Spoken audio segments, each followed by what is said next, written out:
boring history for sleep. We explore medieval punishments very, very slowly. Welcome to another boring journey through the corridors of history. Tonight, we embark on an extended, thoroughly detailed exploration of justice and punishment in the medieval world, specifically examining the fictional barony of St. Alicis. For the next 2 hours, we'll drift slowly and methodically through the intricate tapestry of feudal law, examining each thread with the kind of careful attention that allows the mind to wander and eventually settle into restful sleep. As we begin this unhurried journey, imagine yourself transported to a time when justice was not codified in vast libraries of legal precedent, but rather lived in the memories of elders, the customs of communities, and the personal judgment of lords. A time when the line between earthly and divine justice blurred into one continuous spectrum of authority. A time when a baron's word could mean life or death, freedom or bondage, honor or eternal shame. Our exploration tonight will take us through 12 comprehensive sections, each building upon the last-like stones in a medieval wall, solid, methodical, and designed to last. We'll begin with the broadest concepts of lordly authority and gradually narrow our focus to the most intimate details of dungeon life, execution rituals, and the quiet aftermath of justice served. Allow yourself to settle comfortably as we begin this journey. There's no need to retain every detail. Simply let the steady flow of information wash over you like a gentle stream. If you find your attention drifting, that's perfectly natural, and indeed precisely the intention. History, after all, is most restful when it unfolds at its own unhurried pace. Section 1. The Lord as Judge and Moral Authority. Picture, if you will, a stone keep rising from morning mist, its walls weathered by centuries of rain and wind.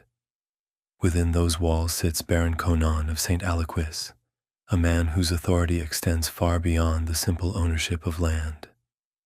In the medieval understanding of the world, his power to judge and punish derives not from any constitution or parliament, but from God himself, a divine mandate passed down through the great chain of being that links the lowliest peasant to the highest angels. This concept, known as the divine right of lordship, formed the bedrock of medieval justice.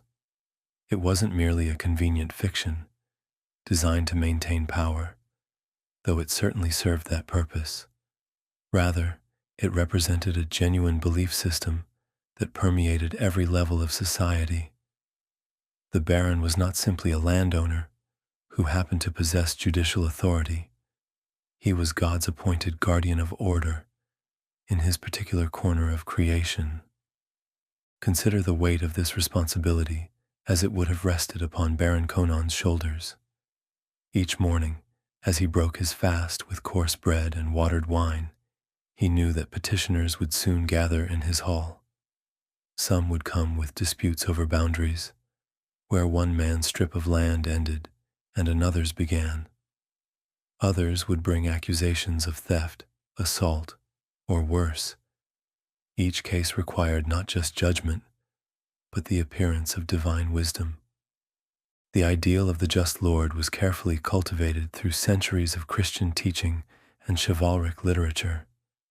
A good baron, the priest would say, must embody the virtues of Solomon: wisdom, patience, and an unwavering commitment to truth.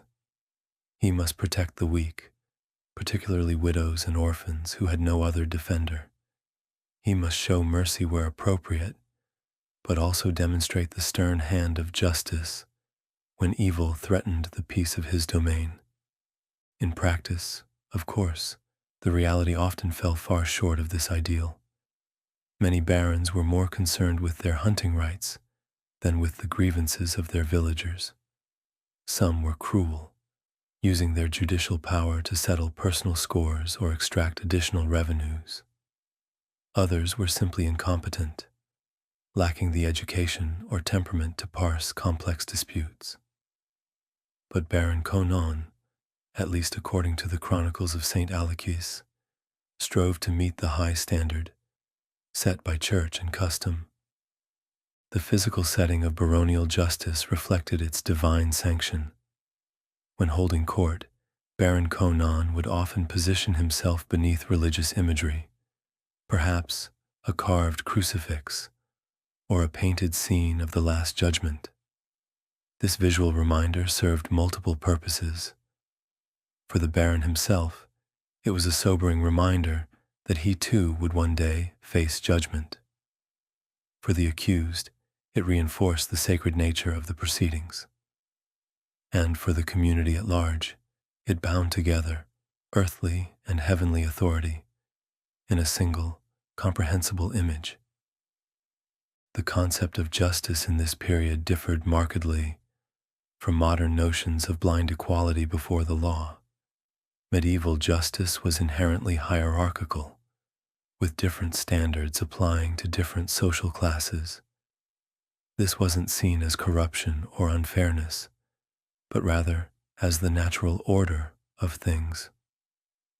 Just as God had created different orders of angels, each with their own duties and privileges, so too had he ordained different estates of humanity. A knight accused of theft would face a vastly different process than a peasant charged with the same crime. The knight might demand trial by combat, invoking his right to prove his innocence through force of arms. He would be judged by his peers, other knights who understood the particular honor codes and obligations of their class. His punishment, if found guilty, would likely preserve his life and status, perhaps involving a fine or temporary exile, rather than the brutal corporal punishments meted out to commoners. The peasant, by contrast, could expect summary justice. His case might be heard and decided within minutes. His punishment would be swift, public, and painful, designed not just to punish him individually, but to serve as a warning to others of his station. This disparity wasn't hidden or apologized for. It was simply the way things were, as natural and unquestioned as the turning of the seasons. Baron Conon's authority extended beyond criminal matters into virtually every aspect of life in his domain. He adjudicated disputes over marriage contracts, inheritance claims, and commercial agreements. He set the dates for harvest and determined the allocation of common lands. He could commandeer labor for public works, set prices in the market, and even regulate the brewing of ale. In essence, he combined in his person the roles that would today be divided among judges, legislators, executives, and regulatory agencies. This concentration of power might seem tyrannical to modern sensibilities, but it made sense within the medieval worldview. The Baron was not just a judge, but a father figure to his people, stern when necessary, protective when threatened, and ultimately responsible for the spiritual as well as material welfare of his subjects. The very word lord derives from the Old English hlaford, meaning bread keeper or loaf ward, one who provides sustenance and protection. The religious underpinning of baronial justice extended to the very words used in legal proceedings. Oaths were not mere formalities, but sacred bonds that invoked divine witness.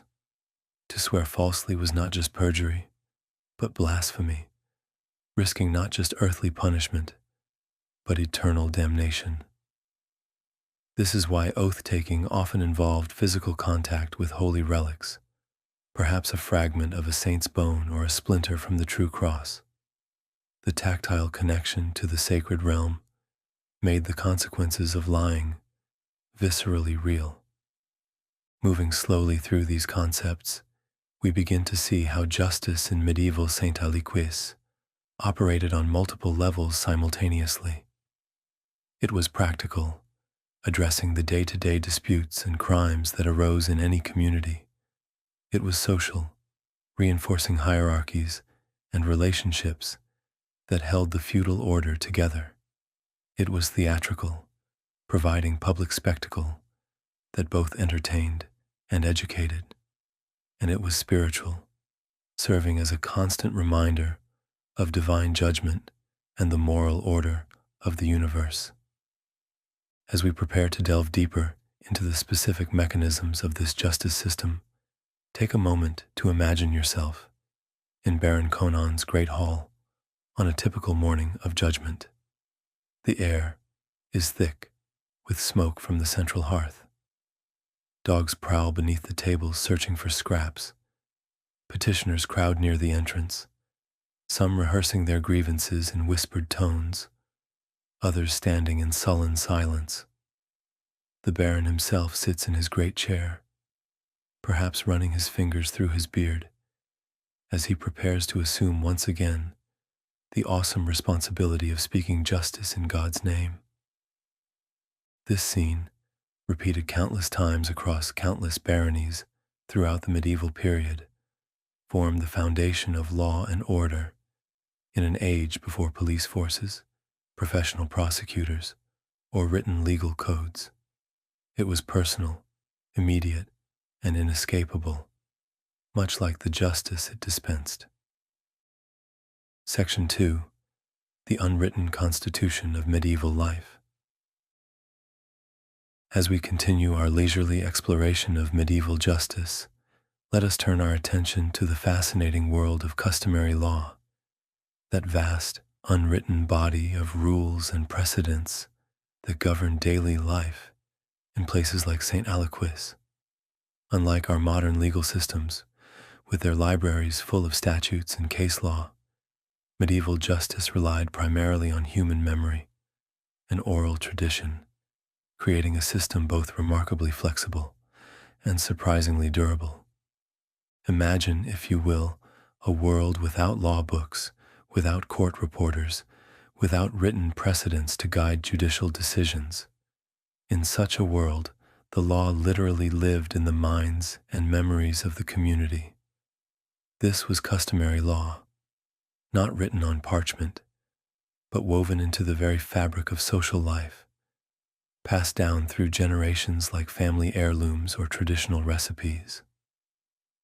The guardians of this legal tradition were the elders of the community, men whose long lives and good memories made them walking libraries of local custom. In St. Aliquis, one such figure was Sire Eustace, the Baron's seneschal. Picture him as a man in his 6th decade, his hair white as fresh snow, his eyes still sharp despite the years. Sire Eustace had served 3 generations of the baronial family, and his memory stretched back to cases decided when Baron Conon's grandfather held the seat of justice. When a dispute arose that required knowledge of precedent, all eyes would turn to Sire Eustace. He might stroke his beard thoughtfully, his eyes focusing on some distant point, as he recalled a similar case from decades past. In the year of the great storm, he might begin, when the mill bridge washed away, there was a dispute much like this one between the families of Montmorency and Beauchamp, and thus would begin a recitation that was part legal precedent, part local history, and part moral instruction. The role of memory in medieval law cannot be overstated. Since nothing was written down, everything depended on the ability of community members to recall past decisions, ancient boundaries, and traditional obligations. This created a legal system that was inherently conservative. Changes happened slowly, if at all, and innovation was viewed with suspicion. After all, if something had been done a certain way since time immemorial, who was any one person to change it? This reliance on memory also meant that legal proceedings often took on the character of communal storytelling sessions. Witnesses would be called not just to testify about recent events, but to confirm or deny the recollections of how things had always been done. An elderly villager might be asked to remember where the boundary stones had stood in his youth, or how his grandfather had described the fishing rights in the village stream. Consider the practical implications of such a system. Every legal decision became a performance, a public affirmation of community memory. The law was not something external to the community, imposed from above or from outside. Rather, it emerged from the community itself, from its collective memory and shared understanding of right and wrong, proper and improper, traditional and innovative. Father Gregoire, the parish priest of Saint-Aliki, represented another crucial source of legal knowledge. While Sire Eustace embodied secular custom, Father Gregoire brought to bear the vast tradition of canon law, the law of the Church. Picture him in his small study, surrounded by the few precious manuscripts the parish possessed. Unlike most of his parishioners, Father Gregoire could read and write, giving him access to legal texts that others could only hear recited. The relationship between customary law and canon law was complex and sometimes contentious. Canon law claimed universal authority, deriving from scripture, papal decrees, and the decisions of church councils. It dealt with matters of faith and morals, marriage and legitimacy, oaths and obligations. In theory, it superseded local custom whenever the two conflicted. In practice, accommodations were usually found that preserved both the letter of canon law and the spirit of local tradition. Father Gregoire might spend hours poring over his manuscripts, searching for precedents that could guide Baron Conon's decisions. The Decretum of Gratian, compiled in the 12th century, attempted to harmonize centuries of sometimes contradictory church law. The priest would trace his finger along the Latin text, his lips moving silently as he translated the complex legal arguments into wisdom applicable to the immediate case at hand. The preservation and transmission of customary law required constant vigilance.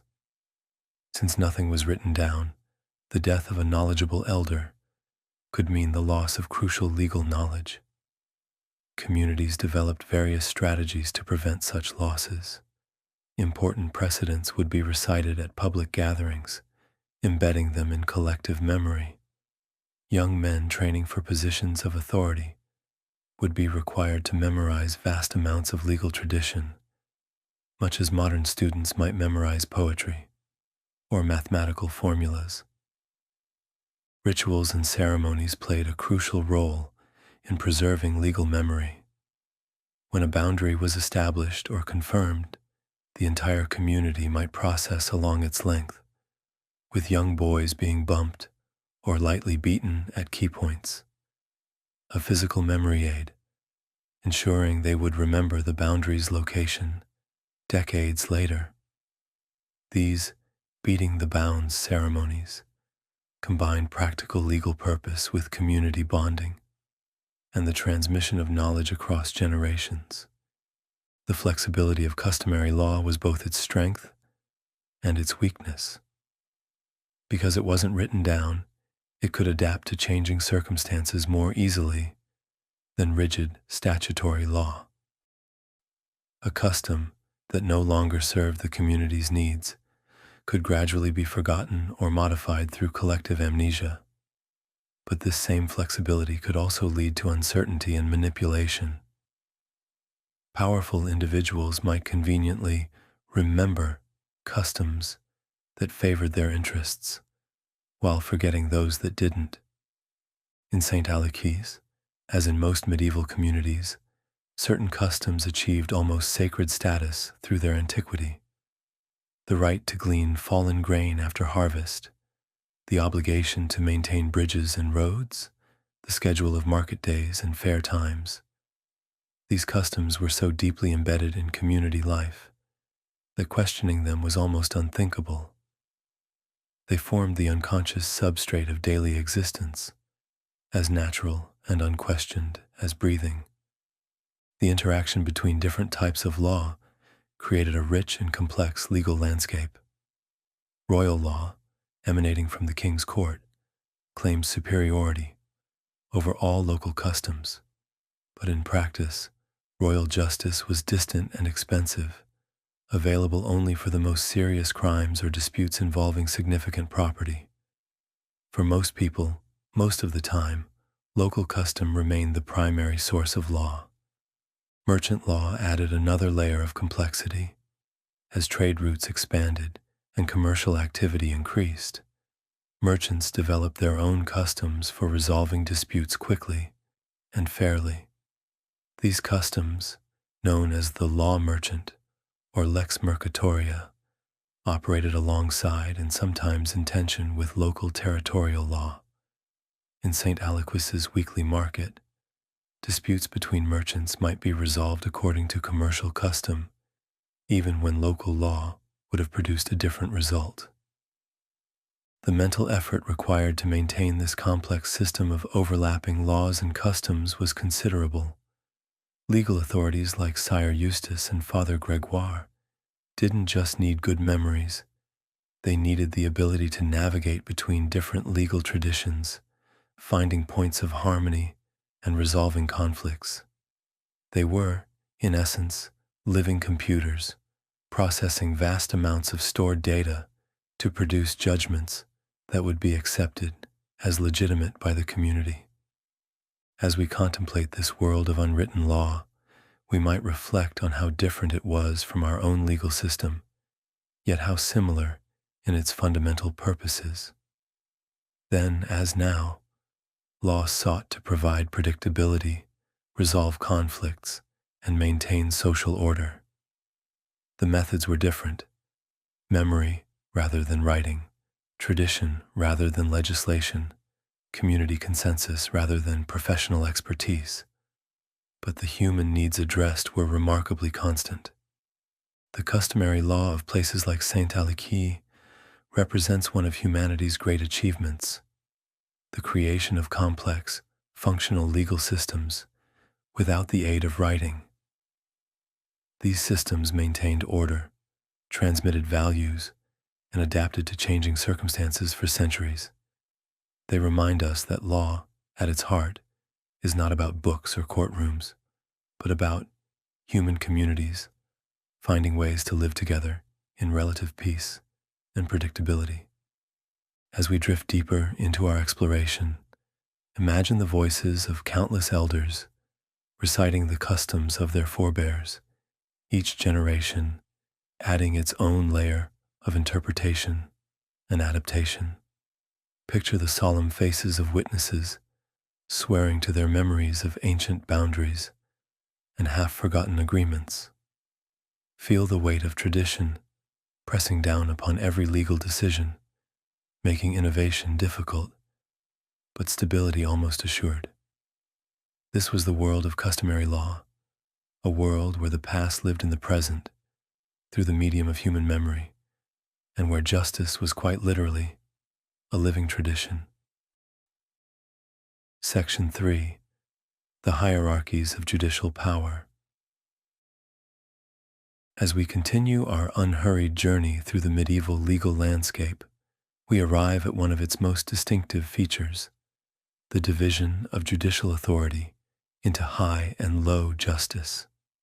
This distinction, foreign to modern legal systems with their unified court structures, reveals much about how medieval society understood power, authority, and the very nature of law itself. Let us explore this concept slowly and thoroughly, allowing its complexities to unfold like a map of an unfamiliar country. Picture, if you will, a vast patchwork quilt spread across the countryside of medieval France. Each patch represents a different lordship, some large, some small, each with its own particular shade of judicial authority. This quilt has no uniform pattern. Here a duke's lands stretch wide with the deepest crimson of high justice. There a minor knight's holding shows only the pale pink of the most limited judicial rights.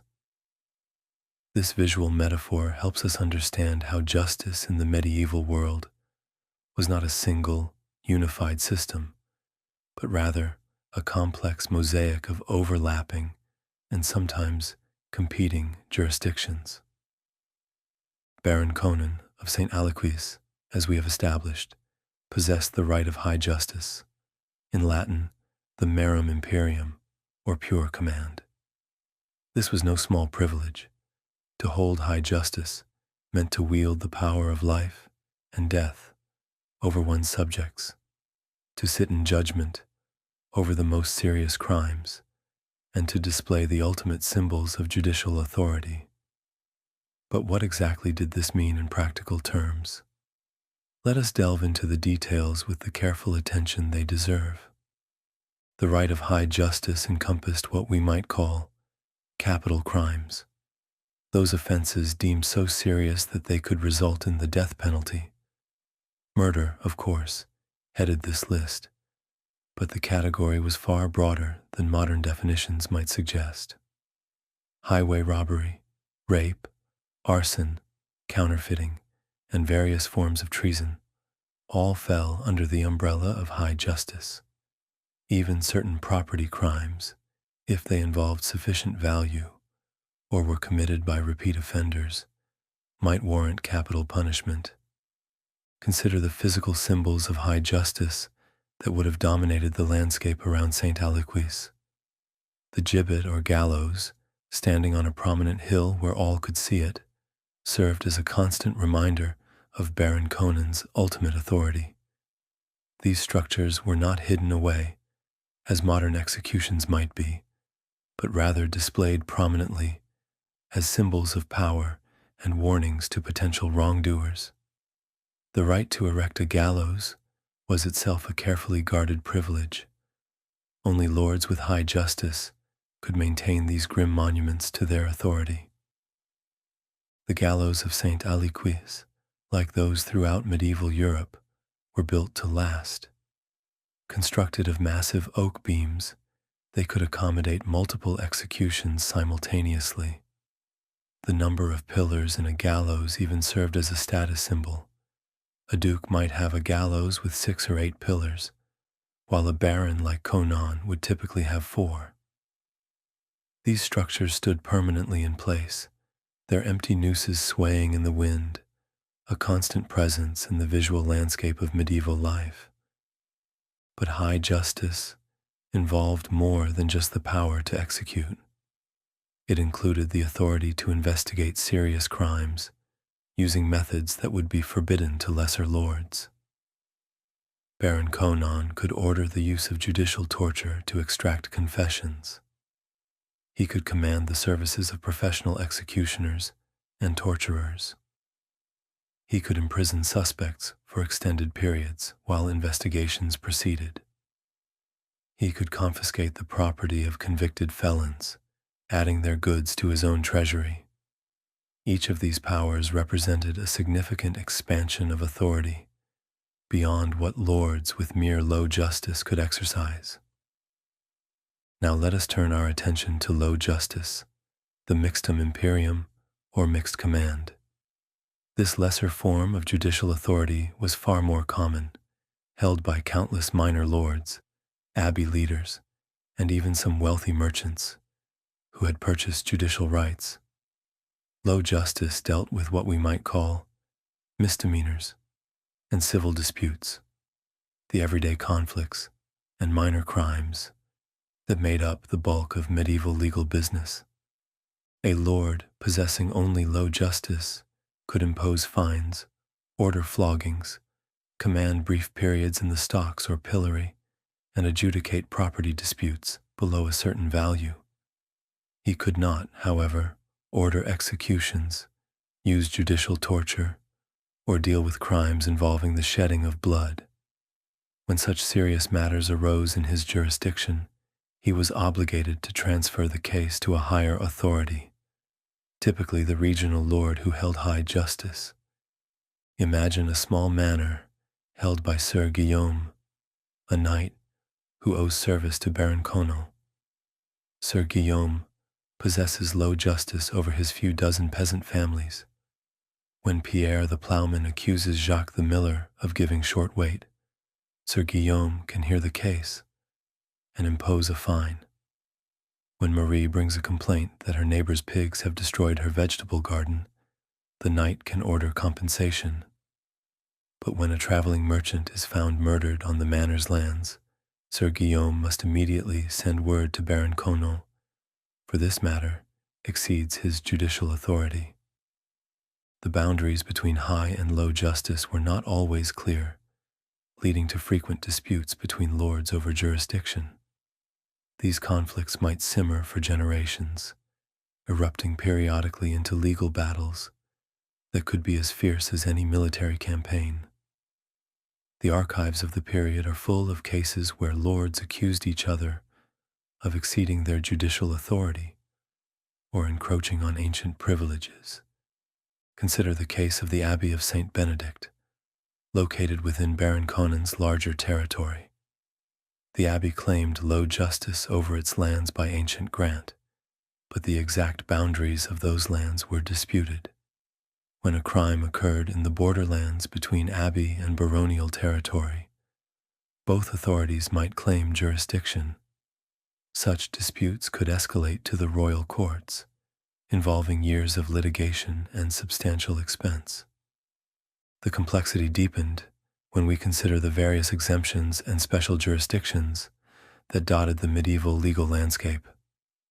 The Church claimed exclusive jurisdiction over its clergy. A priest accused of murder could not be tried in Baron Conon's court, but must be handed over to ecclesiastical authorities. Universities held similar privileges for their students and masters. Certain towns had purchased charters, granting them self-governance and their own courts. Foreign merchants might travel under safe conducts that exempted them from local justice. These overlapping jurisdictions created a legal maze that required considerable expertise to navigate. A crime might involve multiple parties with different legal statuses occurring in a location where several authorities claimed jurisdiction. Sorting out who had the right to try the case could take longer than the actual trial itself. The financial aspects of high and low justice deserve careful consideration. Judicial rights were not merely about power and authority, they were also significant sources of revenue. Every fine imposed, every property confiscated, every court fee collected, added to the Lord's coffers. High justice, with its ability to confiscate the property of executed felons, could be particularly lucrative. This economic dimension meant that judicial rights were carefully guarded and frequently disputed. Baron Conon's high justice brought responsibilities as well as privileges. He was expected to maintain the infrastructure of justice, the courthouse, the prison, the execution grounds. He had to pay the salaries of judicial officials like the bailiff, the jailer, and the executioner. He was responsible for pursuing dangerous criminals who fled his lands, sometimes at considerable expense. The exercise of high justice, while profitable, was not without its costs. The psychological impact of these different levels of justice on the medieval mind was profound. Knowing whether one lived under high or low justice affected daily behavior and long-term planning. Peasants under high justice might be more cautious, knowing that their lord's power extended to life and death. Those under low justice might feel somewhat more secure, knowing that the worst they face for most offenses was a fine or a flogging. The gradual evolution of these jurisdictional divisions tells us much about the development of medieval society. In the early Middle Ages, Judicial authority was even more fragmented, with every petty lord claiming some degree of legal power. Over time, kings and great nobles worked to consolidate and rationalize the system, reducing the number of authorities, claiming high justice, and establishing clearer hierarchical relationships. By Baron Conon's time, the system had achieved a certain stability, though it remained complex. The king claimed ultimate judicial authority, delegating high justice to his great vassals. These in turn might grant low justice to their own vassals. The church maintained its parallel system of courts. Towns and guilds carved out their own judicial niches. The result was not a pyramid of authority, but rather a complex web of overlapping and sometimes conflicting jurisdictions. As we contemplate this intricate system, we might reflect on how different it was from modern unified court systems, yet how it served similar functions. It provided forums for resolving disputes, mechanisms for punishing crimes, and symbols of authority that reinforced social order. Its complexity reflected the complexity of medieval society itself, a world where multiple sources of authority coexisted, competed, and somehow managed to maintain a functional, if complicated, system of justice. The distinction between high and low justice would eventually fade as nation-states consolidated power and established uniform legal systems. But for centuries, it provided the framework within which medieval people understood law, authority, and their place in the social order. In St. Alexis, Baron Conon's gallows on the hill stood as a visible reminder of this system, a symbol of ultimate authority that cast its shadow, both literally and figuratively, over all who lived within his lands. Section 4. Court Settings and Rituals of Judgment. Let us now immerse ourselves fully in the sensory experience of a medieval court session, moving beyond abstract concepts to explore the physical spaces, ritual procedures, and human dramas that gave life to the law in places like St. Alexis. Justice in the medieval world was not conducted in austere courtrooms with formal procedures, but rather in a variety of settings that reflected the personal, public, and often theatrical nature of legal proceedings. Picture a spring morning in St. Alexis, perhaps in the year of our Lord, 1285. The cock has crowed thrice, and the morning mist still clings to the lower slopes of the valley. In the bailey of Baron Conon's castle, preparations are underway for the monthly court session. Servants have swept the packed earth clean of the worst debris. A wooden platform has been erected against the inner wall of the courtyard, just high enough to raise the baron above the crowd, but not so high as to seem distant or unapproachable. Upon this platform, they have placed the baron's chair of justice, not a throne, for that would exceed his station, but a substantial wooden chair, with carved arms and a high back. The chair is old, its wood darkened with age, and polished by the touch of many hands.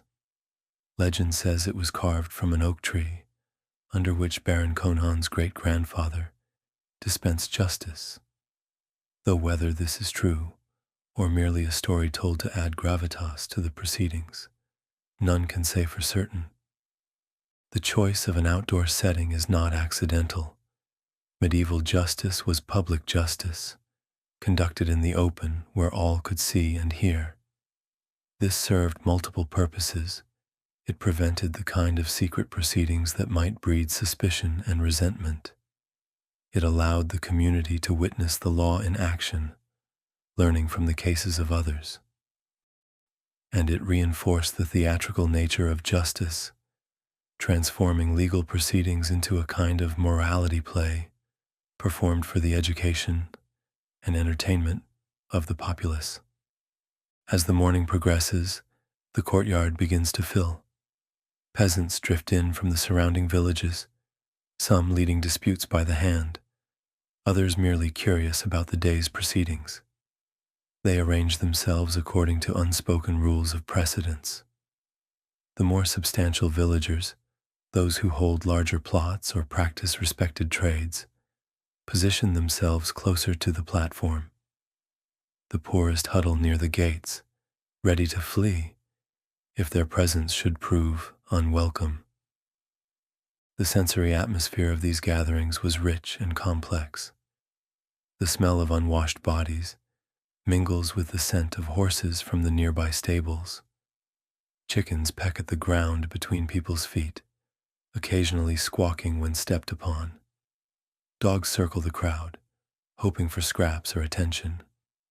The sound of multiple conversations in the local dialect creates a low rumble, punctuated by occasional laughter or angry exclamations. Now Baron Conon emerges from the keep, preceded by his seneschal, Sire Eustace, who carries a white staff of office. The Baron wears his formal robes, not the full regalia he might don for a visit from the Duke, but garments that nonetheless set him apart from the common folk. Deep blue wool, trimmed with fur, catches the morning light. A gold chain of office rests upon his chest. His bearing is solemn, befitting the gravity of his duty. Behind the Baron comes Father Gregoire, carrying a precious gospel book and a small reliquary containing the finger bone of Saint Alexis himself. The presence of these sacred objects transforms the mundane courtyard into a sacred space where oaths will be sworn and divine justice invoked. 2 knights of the Baron's household follow, their mail shirts catching the sun, their hands resting casually, but meaningfully, on their sword hilts, a reminder that the Baron's justice is backed by force when necessary. The court session begins with ritual.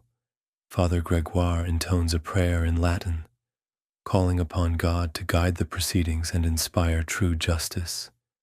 Most of the crowd understands not a word, but they bow their heads and cross themselves at the appropriate moments. The familiar cadence of the Church's language provides comfort and legitimacy to what follows. Sire Eustace then calls the court to order, his voice carrying across the courtyard.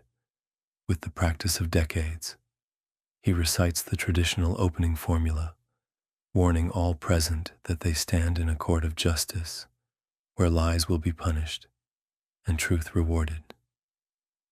He reminds them of the Baron's authority, derived from the king and ultimately from God.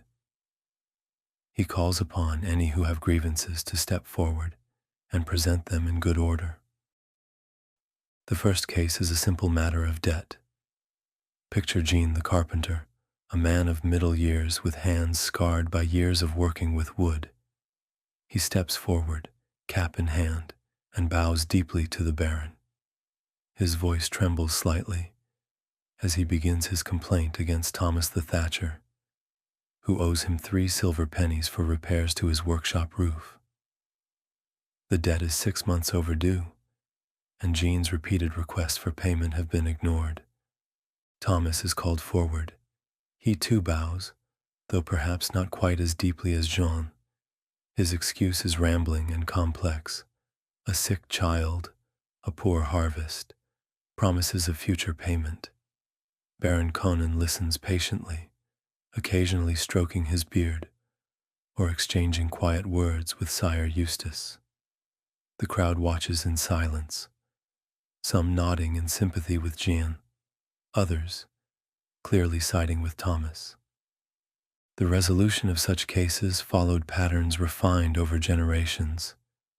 Baron Conon might question both parties, seeking to understand not just the immediate dispute, but the broader context. Are these men known to each other? Have they had disputes before? What is their reputation in the community? Often, he would turn to the crowd, asking if any could speak to the character of the disputants or provide additional information. Witnesses might be called forward, Each would approach the gospel book held by Father Gregoire, place their hand upon it, and swear to tell the truth. The physical act of touching the holy book while speaking was believed to make lying not just perjury, but sacrilege. Many a witness had been known to suddenly remember things differently when faced with the prospect of swearing on Holy Writ. In this case, Baron Conon's judgment is swift and practical. Thomas must pay Jean 2 pennies immediately, and the third by the feast of St. Michael. If he fails, he will spend 3 days in the stocks. The judgment attempts to balance justice with mercy, acknowledging Jean's rightful claim, while recognizing Thomas's difficult circumstances. Both men bow, accepting the judgment, and the next case is called. As the morning progresses, the cases become more complex. A dispute over grazing rights requires extensive testimony about traditional boundaries and seasonal patterns. Baron Conon calls upon Sire Eustace's memory of similar cases, and the old seneschal recites precedents going back decades. The crowd listens attentively, for many of them have their own animals and their own concerns about grazing rights. The most dramatic cases are saved for last, when the crowd is largest and attention most focused. A young woman named Margot accuses the miller's son of assault. The courtyard falls silent as she tells her story, her voice barely above a whisper. The accused stands defiant, denying everything. This is no simple matter of debt or property, but a crime that touches on honor, violence, and the fundamental safety of the community. For such serious matters, different procedures come into play. Baron Conon might order a compurgation, requiring the accused to find a certain number of oath helpers willing to swear to his innocence. The number required depends on the severity of the charge and the status of the accused. These oath helpers are not witnesses to the alleged crime. Rather, they stake their own reputations on their belief in the accused's character. Alternatively, if the evidence is ambiguous and the stakes high enough, Baron Conon might order trial by ordeal. The accused would be given a choice: carry a red-hot iron, plunge his hand into boiling water, or face his accuser in judicial combat. The theory, deeply rooted in medieval theology, held that God would intervene to protect the innocent. The practical effect was often to encourage last-minute settlements or confessions. The physical arrangement of the court reinforced social hierarchies while allowing for community participation. Baron Conon, elevated on his platform, literally looked down upon the proceedings. The clergy stood to his right, the traditional place of honor. His knights flanked him, ready to enforce order, if needed. The disputants stood in the center, exposed to the gaze of all. The crowd formed a living amphitheater, their faces a sea of judgment that could be as harsh as any formal sentence. Between cases, the atmosphere would shift. Vendors might circulate through the crowd, selling ale or bread. Children would play at the edges of the gathering.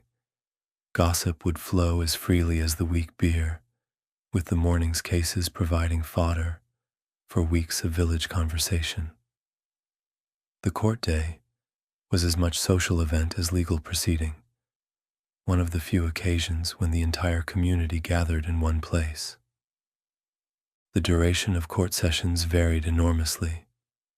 Simple cases might be resolved in minutes, while complex disputes could stretch across multiple sessions.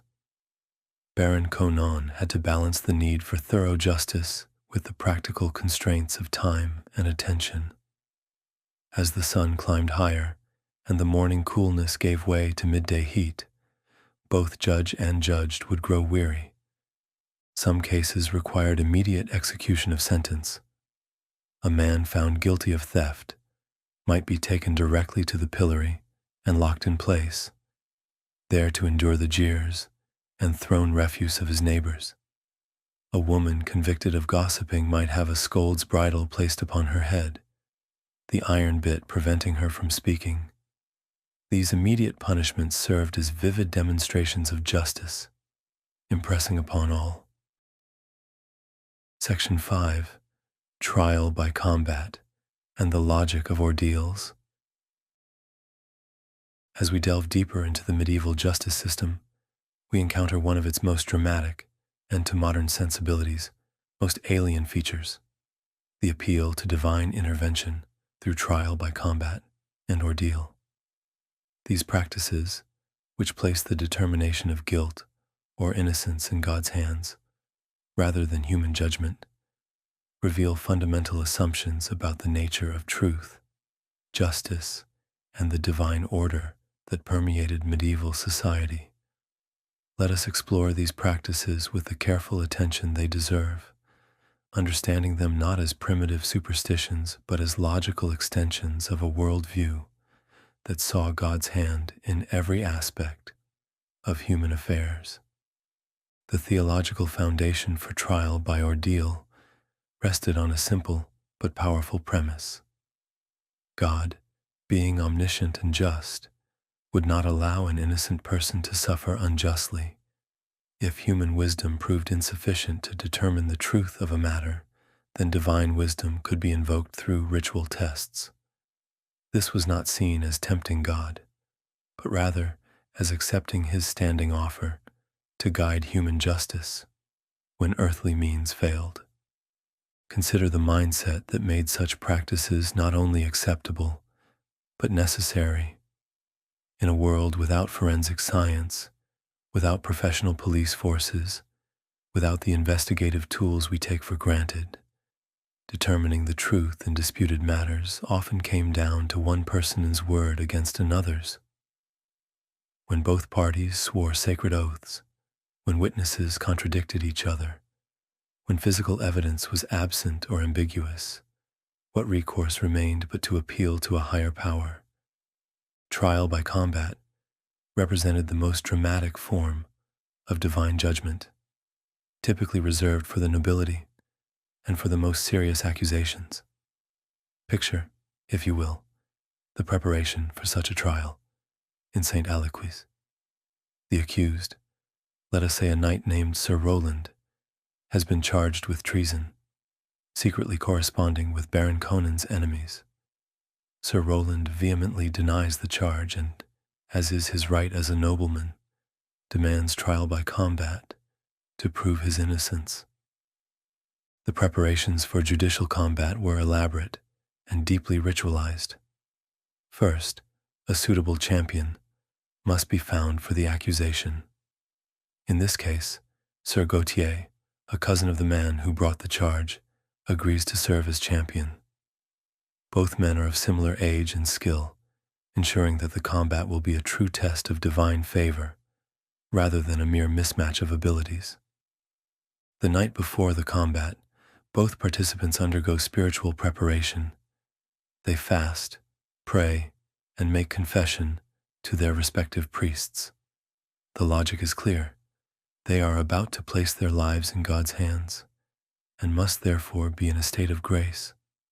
Sir Rowland spends the night in the castle chapel, kneeling before the altar, his armor piled beside him, like the shed skin of some metallic serpent.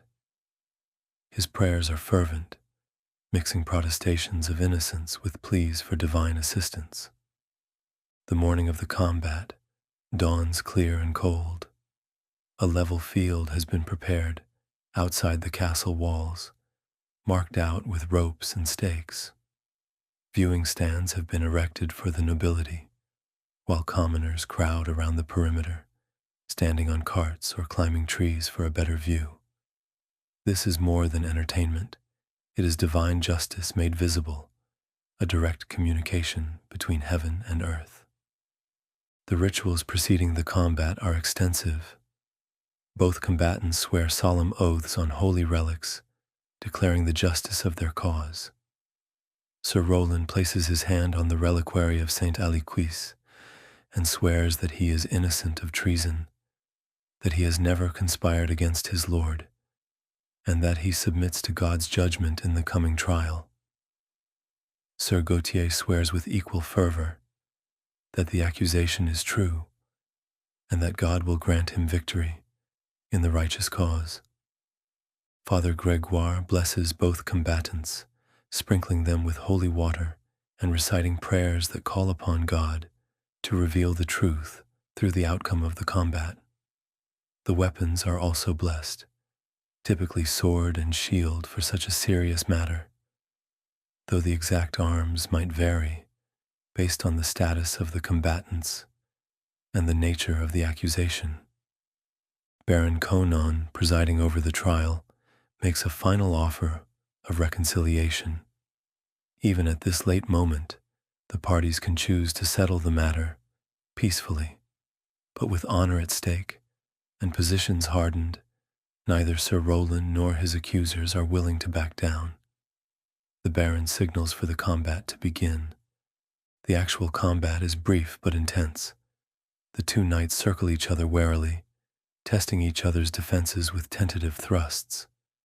The crowd watches in near silence, understanding that they are witnessing not just a fight, but a divine revelation. Every successful parry by Sir Roland is seen as evidence of his innocence. Every stumble suggests guilt. The psychological pressure on the combatants is immense. They fight not just for their lives, but for their eternal souls. After several minutes of inconclusive swordplay, Sir Gautier manages to land a telling blow, his sword finding a gap in Sir Roland's armor and drawing blood. Sir Roland staggers but doesn't fall. He rallies, fighting with desperate energy, and manages to wound Sir Gautier in return. Both men are now bleeding, their strength flagging. The outcome hangs in balance. Finally, in a moment that seems to stretch into eternity, Sir Roland's sword breaks against Sir Gautier's shield. Defenseless, he falls to his knees, acknowledging defeat. The crowd erupts in mixed reactions. Some see God's judgment clearly revealed. Others mutter about bad luck or poor weapon quality. But the legal outcome is clear. Sir Roland has been proven guilty by divine judgment. The aftermath of judicial combat could vary. In this case, having been proven a traitor, Sir Roland faces execution. But the fact that he fought bravely and submitted to God's judgment might earn him a nobleman's death by beheading rather than the hanging, reserved for common criminals. His lands will be forfeit, his family dishonored, but at least he faced his fate with courage. Not all trials by combat ended in death. For lesser offenses, the combat might continue only until one party was clearly defeated or withdrew. For disputes over property or honor, rather than criminal charges, the loser might simply have to pay compensation and acknowledge the justice of the winner's cause. The flexibility of the system allowed it to address a wide range of conflicts while maintaining the central premise of divine judgment. The practice of judicial combat was not without its critics, even in medieval times. Some theologians argued that it was wrong to expect God to intervene in human disputes, that it was a form of tempting divine providence.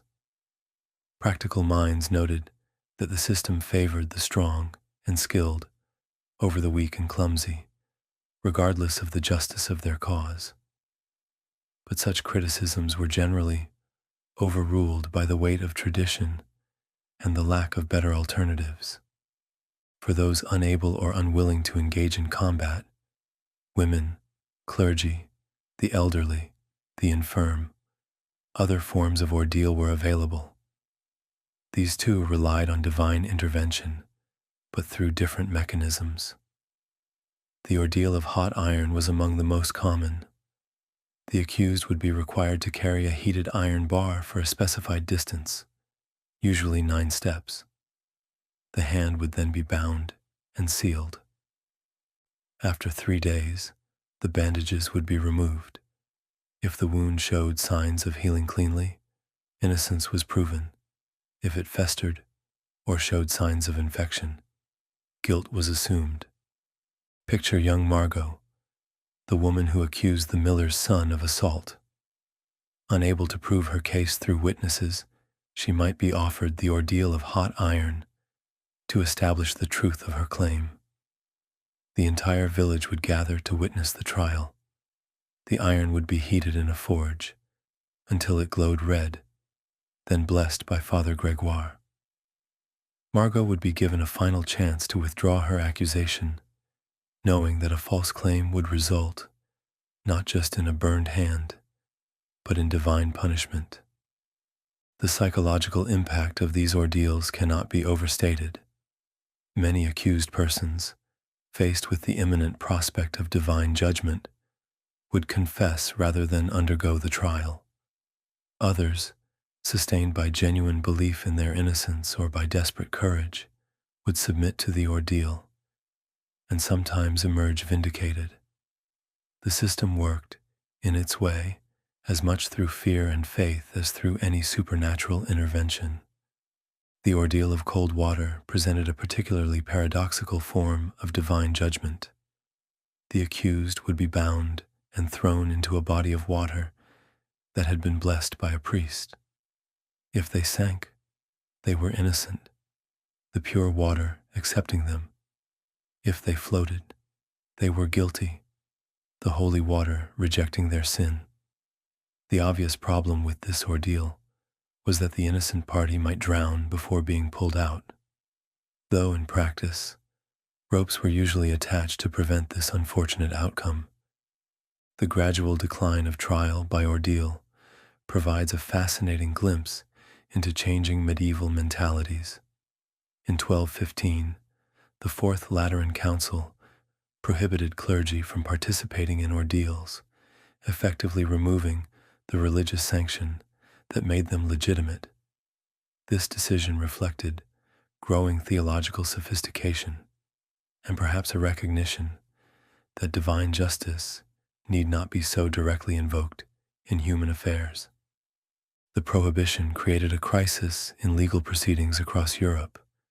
Without ordeals, how could difficult cases be resolved?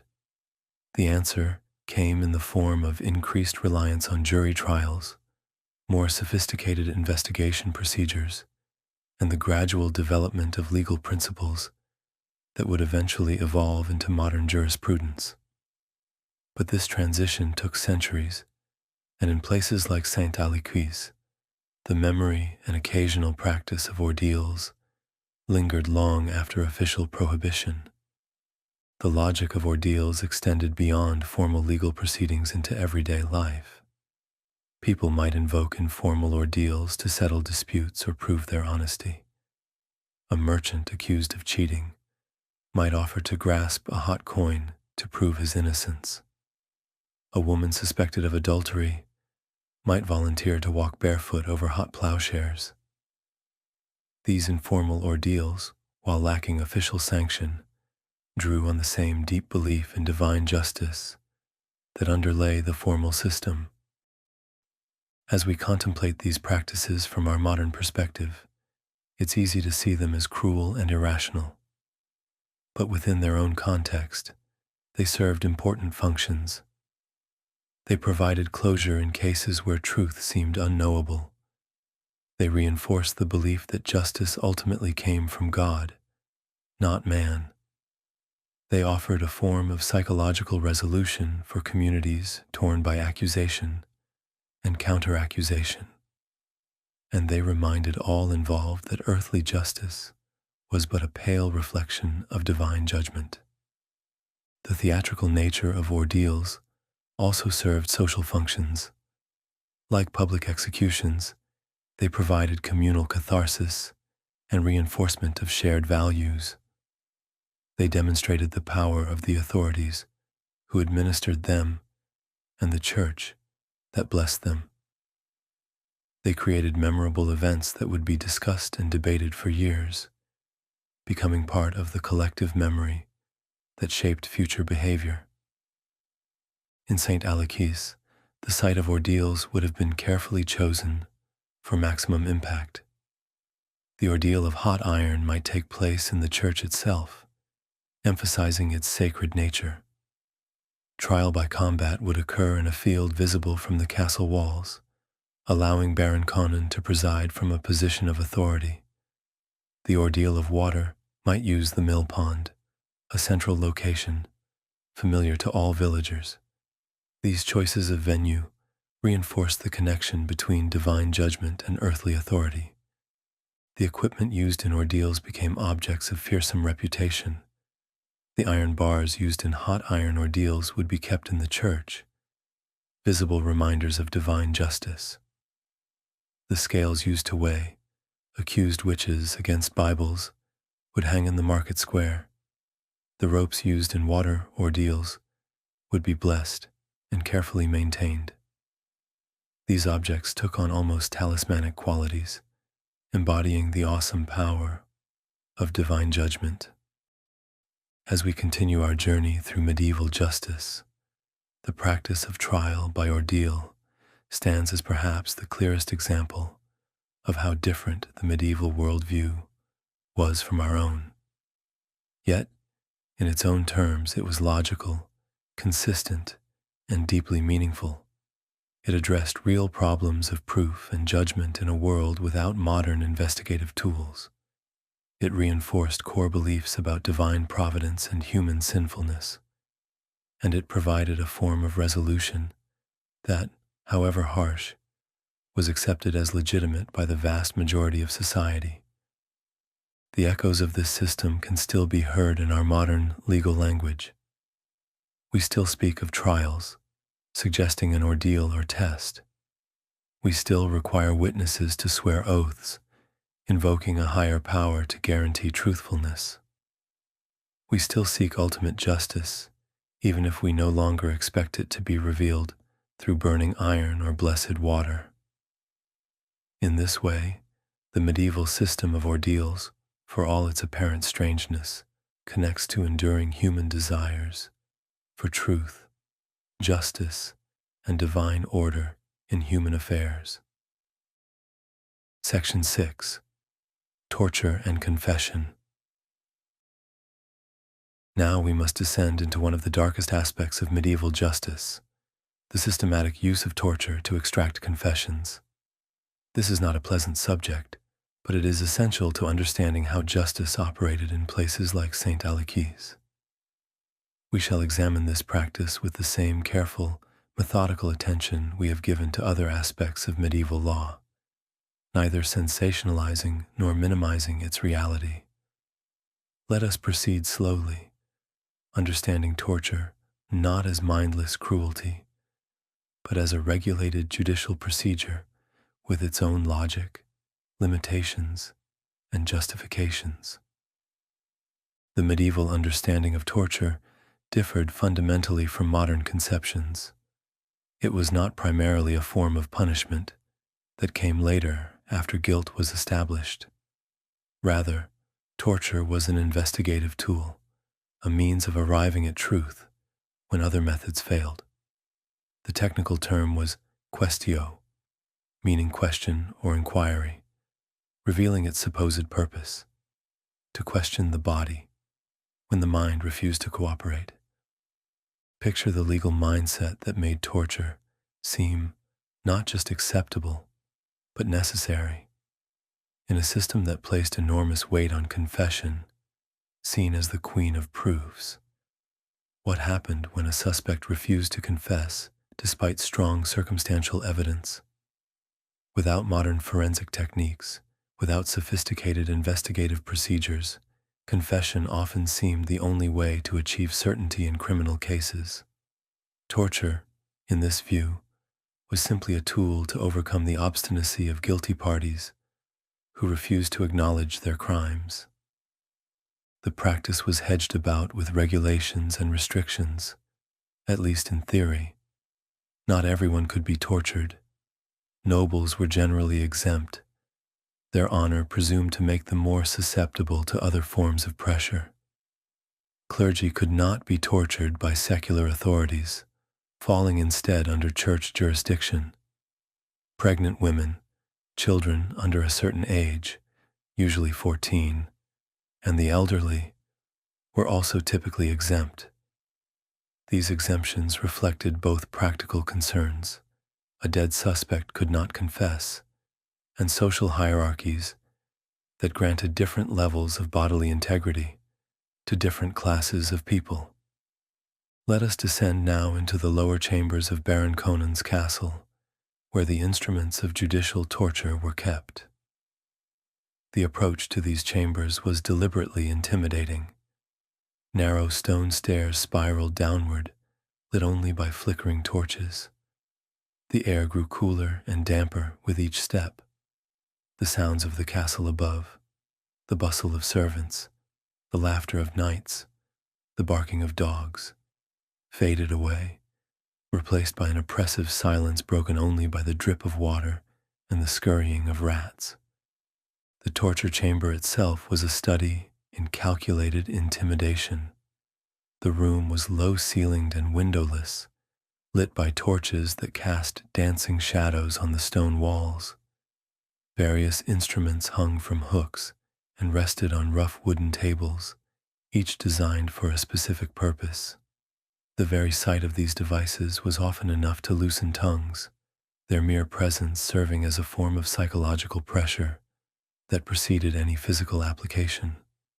At the center of this grim theater stood Maître Denis, the executioner and torturer of Saint Alexis.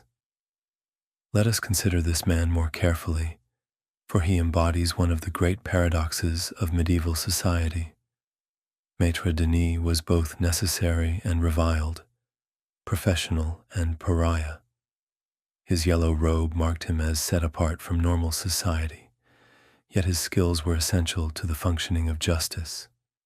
He had likely inherited his position from his father, as was common in this profession, learning from childhood the precise application of pain that would extract confession without causing death. The tools of Maître Denis' trade were numerous and varied, each with its own particular use and level of severity.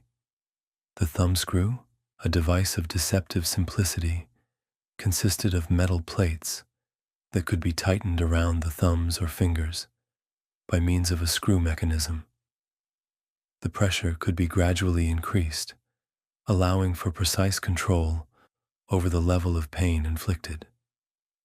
This made it particularly suitable for questioning, as the torturer could increase or decrease pressure in response to the suspect's cooperation. The strappado represented a more severe form of torture.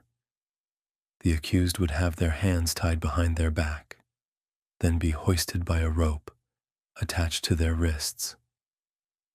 The weight of the body hanging from the reversed shoulders caused excruciating pain and often resulted in dislocation. Weights might be attached to the feet to increase the strain. The beauty of this method, from the torturer's perspective, was that it left no visible marks if done carefully, allowing authorities to claim that no excessive force had been used. Consider the case of one Guillaume the poacher, caught with the baron's deer in his possession. The penalty for poaching was severe, potentially death, but Guillaume stubbornly maintained his innocence, claiming he had found the deer already dead. With no witnesses, and Guillaume refusing to confess, Baron Conon authorized the use of judicial torture to extract the truth. The process began not with physical pain, but with psychological pressure. Guillaume would be brought to the torture chamber and shown the instruments. Maître Denis would explain, in his soft, matter-of-fact voice, exactly what each device did and how it would be applied. He might demonstrate the thumbscrew on a piece of wood, showing how it could crack and splinter under pressure. This preliminary phase, known as the Territorial, was often sufficient to produce confessions. But Guillaume, whether from innocence or extraordinary courage, continued to maintain his story. The next phase began with the mildest forms of torture. His thumbs would be placed in the screws and gradually tightened. The pain would build slowly, from discomfort to agony. Between each turn of the screw, he would be asked again, "Did you kill the Baron's deer?" Each denial would result in another turn. The sessions were carefully regulated, at least in theory. A notary would be present to record any statements made. Baron Conon or his representative would oversee the proceedings to ensure they didn't exceed legal bounds. Excessive torture, that resulted in death or permanent maiming, could bring criticism and even legal consequences for overzealous authorities. The goal was confession, not destruction. The psychological dynamics of the torture chamber were complex. The torturer needed to maintain a delicate balance, applying enough pain to overcome resistance, but not so much as to render the victim insensible or desperate enough to say anything. Experienced torturers like Maître Denis developed an almost intuitive sense for when a suspect was approaching their breaking point. Water torture represented another common method. The accused would be bound to a table, their head lower than their feet. A cloth would be placed over their face, and water slowly poured over it. The sensation of drowning, combined with the actual difficulty of breathing, created panic that often led to confession. This method had the advantage of being easily controlled and leaving no permanent marks. The boots, or brodequins, were reserved for more serious cases. The victim's legs would be placed between boards that could be tightened with wedges. As the wedges were hammered in, the pressure on the legs increased, potentially crushing bones. This method was particularly feared because it could leave permanent disability, making it a last resort, even in an age not known for squeamishness about physical punishment. The question of false confessions was recognized even in medieval times. Theologians and legal scholars debated whether confessions extracted under torture were reliable. Some argued that the innocent would be sustained by God and able to withstand any torment. Others, more practical, noted that people would say anything to stop the pain. This led to the requirement that confessions made under torture be verified by repetition without torture, though the threat of renewed torture made such verification problematic.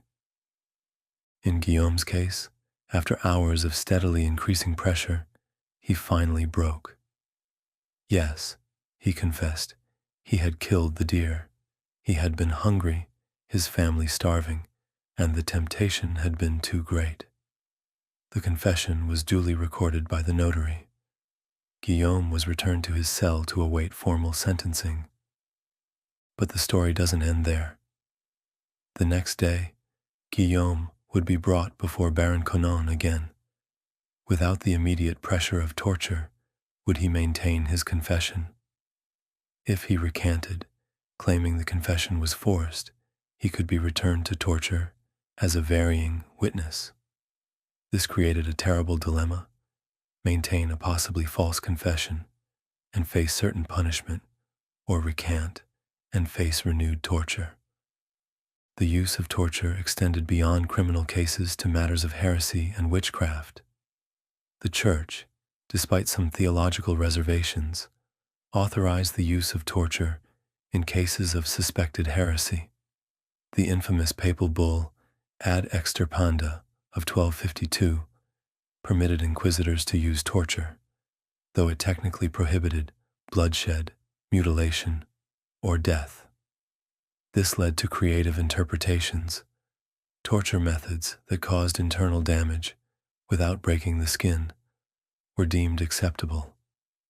The psychological impact of living in a society where judicial torture was accepted, practice, cannot be underestimated. The knowledge that confession could be compelled through pain affected how people behaved, what they said, and whom they trusted. It created a climate of fear that extended far beyond those actually subjected to torture. Every person accused of a crime knew that resistance might lead to the torture chamber, encouraging quick confessions whether guilty or innocent. The role of medical knowledge in torture deserves consideration. Torturers often possessed crude but effective understanding of human anatomy and pain response. They knew which areas of the body were most sensitive, how much pressure various organs could withstand, and how to revive someone who had fainted from pain. This medical knowledge was passed down through generations of torturers, creating a grim body of practical expertise. The presence of a physician during torture sessions, which became more common in later medieval periods, added another layer of complexity. The physician's role was ostensibly to prevent death, but in practice, they often simply enabled more prolonged and severe torture by advising when to pause or change methods. This medical involvement lent a veneer of scientific rationality to what remained fundamentally a brutal practice. The economics of torture also merit attention. Maintaining a torture chamber, employing a skilled torturer, and conducting formal torture sessions required resources. This meant that torture was more commonly used in serious cases where significant punishment, and therefore significant fines or confiscations, might result. Petty criminals might escape torture simply because the potential profit didn't justify the expense. The spiritual dimensions of torture created particular anguish for the faithful. Many believed that dying under torture, without confessing, would result in damnation, as it implied dying in a state of unrepented sin. This created enormous pressure to confess, even falsely, to ensure one's salvation. Priests might be brought to the torture chamber to offer spiritual counsel, adding religious pressure to the physical and psychological torment. The gradual decline of judicial torture, which began in the later Middle Ages and accelerated during the Renaissance, reflected changing ideas about evidence, human dignity, and the nature of truth. Legal scholars began to develop alternative methods of proof that relied less on confession. The growth of professional legal systems created judges and lawyers who were skeptical of torture's reliability. Humanitarian concerns, while not absent in the medieval period, gained more prominent voice. But in Baron Conon's time, torture remained an accepted and regulated part of the judicial system. It was not random cruelty, but institutionalized violence, embedded in legal procedures and theological justifications. Those who administered it were not sadists, but professionals, performing a necessary, if distasteful, duty. Those who suffered it were caught in a system that valued certainty over mercy, confession over protestation of innocence. As we contemplate this dark chapter of medieval justice, we might reflect on how the desire for certainty in criminal justice can lead to terrible means. The medieval authorities who authorized torture were not monsters, but men trying to maintain order and punish crime with the tools available to them. Their failure was not one of intention, but of imagination, the inability to conceive of a justice system that could function without the systematic infliction of pain. The torture chamber of St. Aliquis, with its careful procedures and regulated violence, stands as a reminder of how institutional cruelty can be normalized and justified. It shows us how ordinary people can participate in extraordinary brutality when it is sanctioned by authority and tradition, and it demonstrates the importance of legal protections and procedural safeguards that later centuries would develop to prevent such abuses. As we prepare to move on from this grim subject, let us remember Guillaume the poacher. Whether guilty or innocent, broken by pain into confession. Let us remember Maître Denis, professional in his application of agony. Let us remember Baron Conon, authorizing torture in the name of justice, and let us be grateful for the slow, imperfect, but real progress that has made such scenes relics of history rather than contemporary reality. Section 7. The Executioner's Office and Social Standing. Having explored the dark realm of judicial torture, we now turn to examine more closely the figure who embodied the ultimate authority of medieval justice, the executioner. In our narrative of Saint Alexis, this role is filled by Maître Denis, a man whose very existence illuminated the complex contradictions of medieval society. Through understanding his position, duties, and social standing, we gain insight into how medieval communities dealt with the necessary but disturbing realities of capital punishment and corporal justice.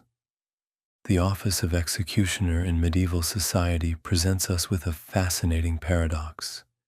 Here was a man whose services were absolutely essential to the maintenance of law and order, yet who was simultaneously shunned and marginalized by the very society he served. This contradiction went to the heart of medieval attitudes toward violence, death, and social pollution. Let us examine this paradox slowly and thoroughly, understanding how one man could be both indispensable and untouchable. Picture Maître Denis going about his daily life in Saint-Alexis. He lives in a house on the outskirts of the settlement, carefully positioned outside the town walls but within sight of the castle.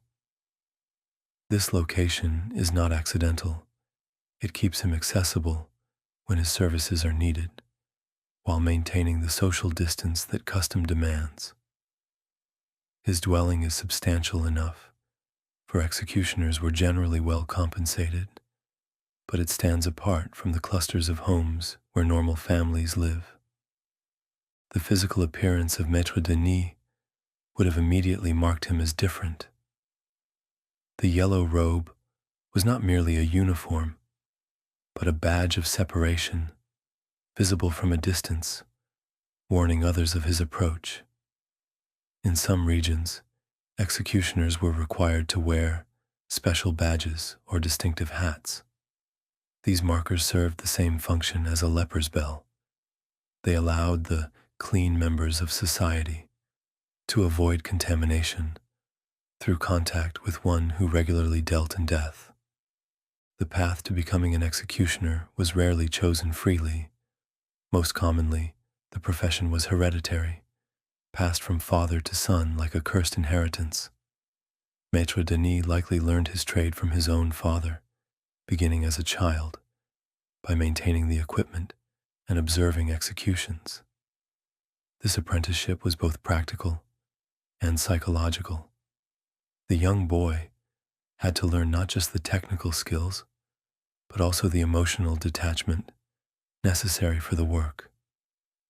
Consider the skills that an effective executioner needed to possess. First and foremost was the ability to kill cleanly and efficiently. A bungled execution brought shame not just on the executioner, but on the entire system of justice. When beheading a nobleman, the executioner was expected to sever the head with a single stroke of the sword. This required strength, precision, and steady nerves. Hours of practice on animal carcasses would precede the first real execution, but the executioner's duties extended far beyond the moment of execution. Maître Denis served as the keeper of the dungeon, responsible for the prisoners awaiting trial or punishment. He had to ensure they remained alive and relatively healthy until their appointed time. This might involve basic medical care, as a prisoner who died of neglect before trial or execution represented a failure of justice. The executioner also administered non-lethal punishments, floggings, brandings, mutilations. Each of these required different skills. A flogging had to be severe enough to satisfy justice, but not so severe as to cause death. The executioner needed to know how many lashes a person could endure, based on their age, health, and constitution. He had to space the blows properly, allowing the full effect of each to be felt, without causing shock that might prematurely end the punishment. Branding required its own expertise. The iron had to be heated to exactly the right temperature, hot enough to leave a permanent mark but not so hot as to cause excessive damage. The executioner needed a steady hand to ensure the brand was clear and properly positioned. A poorly executed brand might heal illegibly, defeating its purpose as a permanent mark of shame. The social isolation of the executioner extended to his entire family. Maître Denis's wife, if he had one, would face her own form of ostracism. Other women would avoid her at the market. Her children would be excluded from games with other children. Marriages had to be arranged within the small community of other executioners' families, creating a hereditary caste of social outcasts. This isolation was rooted in deep-seated beliefs about spiritual and physical contamination. Blood, in medieval thought, carried special significance. One who regularly shed blood, even in the service of justice, was marked by that contact. The executioner was barred from many normal social activities. He could not serve as a witness in court, his testimony being considered tainted. He was often excluded from guilds and confraternities. In some places, he was forbidden from entering taverns or attending public festivals. The church's attitude toward executioners was particularly complex. On one hand, the church sanctioned capital punishment for serious crimes, citing biblical precedent. On the other hand, canon law prohibited clerics from shedding blood, and this prohibition extended a kind of spiritual suspicion to those who did so professionally. Executioners were generally allowed to attend Mass, but might be required to stand apart from the congregation, entering last and leaving first. Yet despite this marginalization, the executioner often accumulated considerable wealth. His fees were set by law and could be substantial. In addition to payment for executions, he received portions of the goods confiscated from executed criminals. He might have the right to claim the clothes of those he executed, a valuable perquisite in an age when fabric was expensive. Some executioners also served as knackers, disposing of dead animals, or as healers, their knowledge of anatomy giving them medical expertise. This wealth created another layer of social tension. Here was a man despised by society, yet often richer than many who despised him. Maître Denis might wear finer clothes than many merchants, live in a better house than many craftsmen, yet remain forever outside the bounds of respectable society. This economic success without social acceptance created a unique form of isolation. The executioner's relationship with those he executed was complex and often surprisingly intimate. In the days or hours before an execution, Maître Denis might spend considerable time with the condemned. He would check their chains, bring them food, perhaps even offer rough comfort. Some executioners developed reputations for kindness to the condemned, ensuring their last hours were as comfortable as possible. On the day of execution, the executioner played a ritualized role that went beyond mere killing. He would formally ask forgiveness of the condemned, a ceremony that acknowledged the moral complexity of his actions.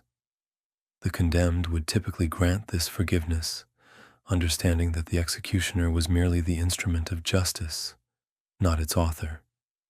This exchange helped maintain the fiction that the execution was a judicial act, rather than a murder.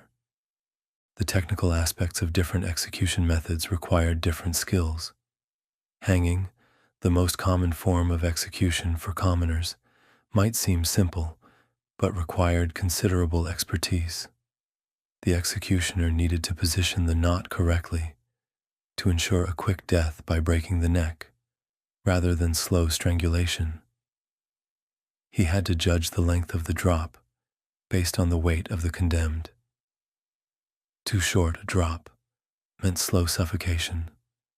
Too long might decapitate the victim, turning the execution into an unintended spectacle.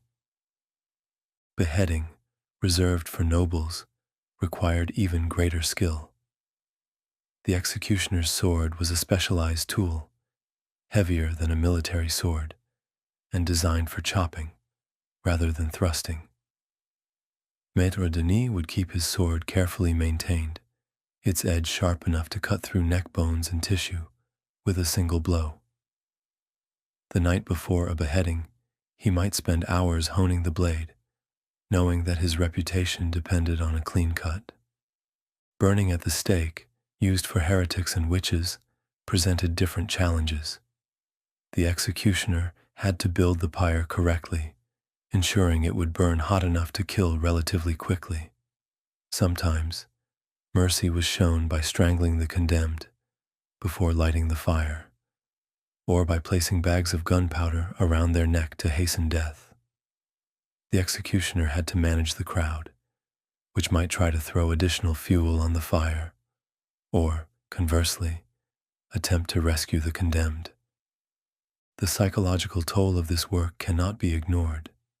How did Maître Denis reconcile his profession with his humanity? Some executioners reportedly turned to drink, drowning their conscience in alcohol. Others developed elaborate justifications, seeing themselves as servants of divine justice. Still others seemed to develop a professional detachment, viewing their work simply as a necessary service, like butchering animals or cleaning streets. The executioner's role in maintaining public order extended beyond punishments. His very presence served as a deterrent. Children were warned to behave, or Maître Denis will come for you. His house was pointed out to visitors as a reminder of the consequences of crime. His yellow robe glimpsed in the market reminded everyone that justice had teeth. Yet there were moments when the executioner's humanity broke through the professional facade. Records tell of executioners who botched executions deliberately to allow last-minute reprieves. Some showed special kindness to condemned women or children. Others were known to pray for the souls of those they executed, maintaining private chapels where masses were said for the dead.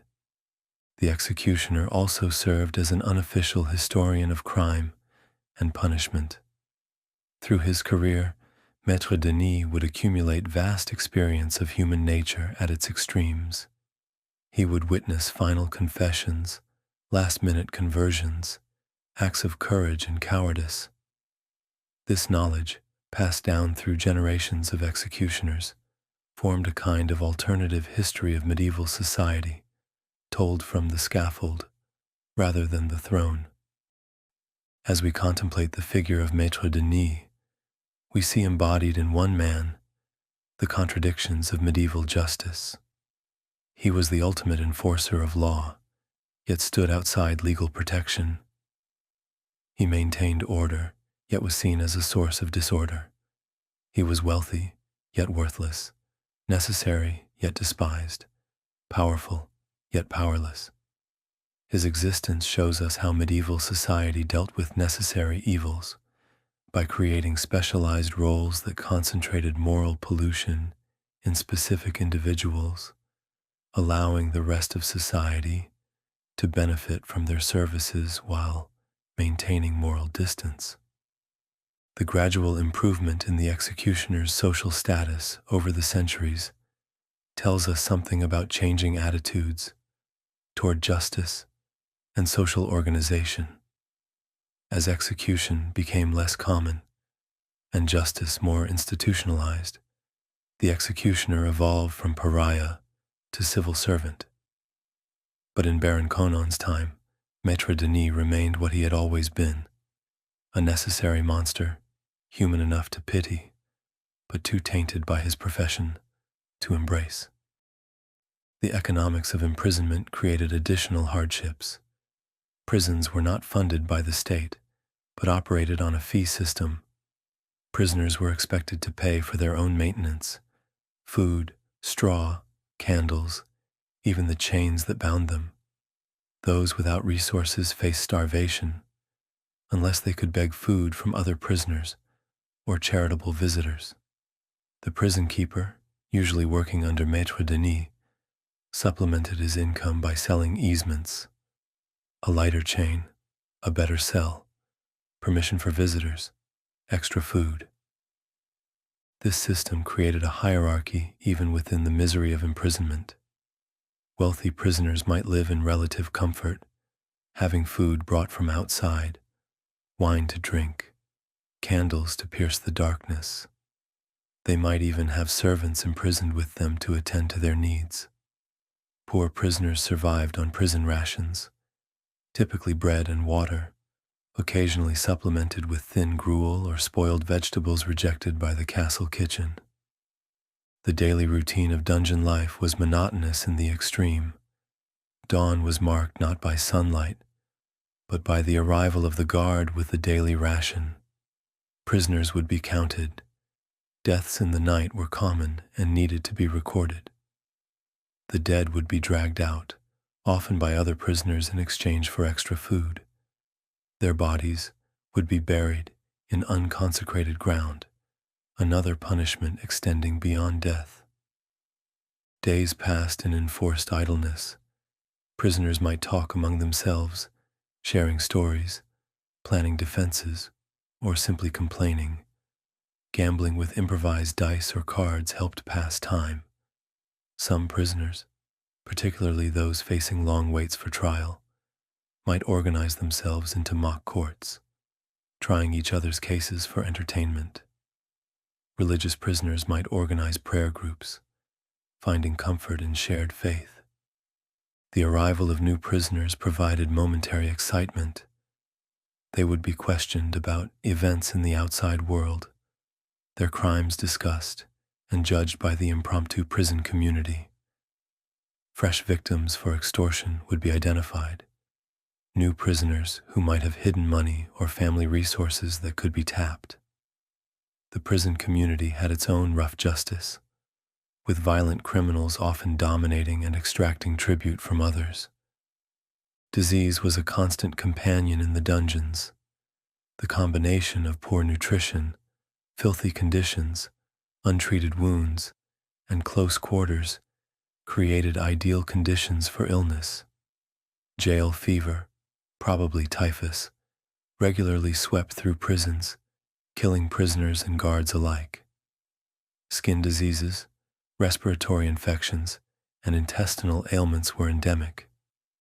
Medical care was non-existent unless a prisoner could pay for it, and even then, medieval medicine could offer little help in such conditions. The psychological effects of dungeon imprisonment were profound. The darkness, isolation, and uncertainty broke many prisoners before they ever faced a trial. Some went mad, their ravings adding to the general misery. Others retreated into themselves, becoming catatonic. Suicide, while difficult, given the chains and lack of privacy, was not unknown. Prisoners might refuse food, bash their heads against stone walls, or find ingenious ways to end their suffering. Yet human resilience also manifested in surprising ways. Prisoners formed friendships and alliances. They shared food with those who had none. They maintained what dignity they could, creating rules and customs that provided structure to their confined world. Some found religion in the darkness, experiencing spiritual transformations that sustained them through their ordeal. Others discovered inner strength they never knew they possessed. The role of visitors in prison life deserves consideration. Family members might be permitted to visit bringing food, news, and emotional support. These visits were regulated and often required bribes to the guards. Charitable organizations, often run by religious orders, might provide food and spiritual comfort to prisoners.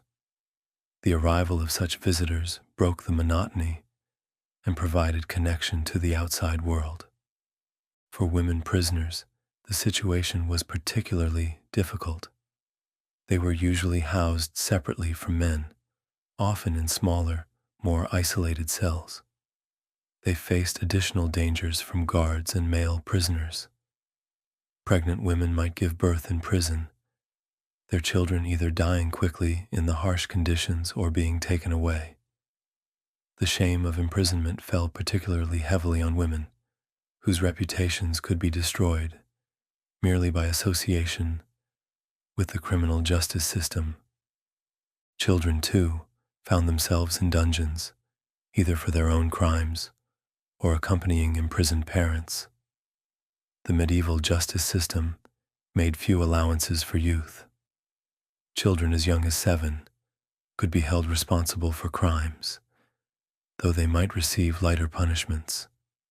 Seeing children in chains, competing with adults for food and space, adds another layer of horror to our understanding of medieval imprisonment. The dungeon served purposes beyond mere containment. It was a tool of interrogation, where the harsh conditions might loosen tongues without formal torture. It was a means of punishment in itself, where pre-trial detention might be so awful that prisoners would confess simply to move on to execution. It was a source of revenue for those who operated it, and it was a symbol of power, a reminder that the Lord's justice could not only kill, but could consign one to a living death. As we contemplate these spaces of despair, we might reflect on how architecture can embody and enforce power relations. The dungeon of St. Aliquis, with its carefully designed levels of misery, its systems of payment and privilege, even within imprisonment, its casual cruelty and occasional mercy, shows us medieval society in microcosm. Here, stripped of pretense and comfort, the fundamental relations of power, wealth, and human nature were laid bare. The prisoners who inhabited these spaces were not statistics but individuals, each with their own story, their own suffering, their own strategies for survival, some guilty, some innocent, some uncertain even themselves of their culpability. They endured conditions that test our understanding of human endurance.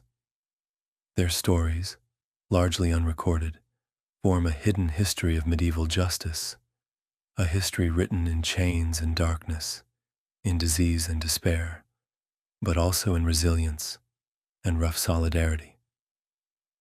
As we prepare to ascend from these depths, leaving behind the dripping stones and clanking chains, we carry with us the knowledge of what lay beneath the surface of medieval society.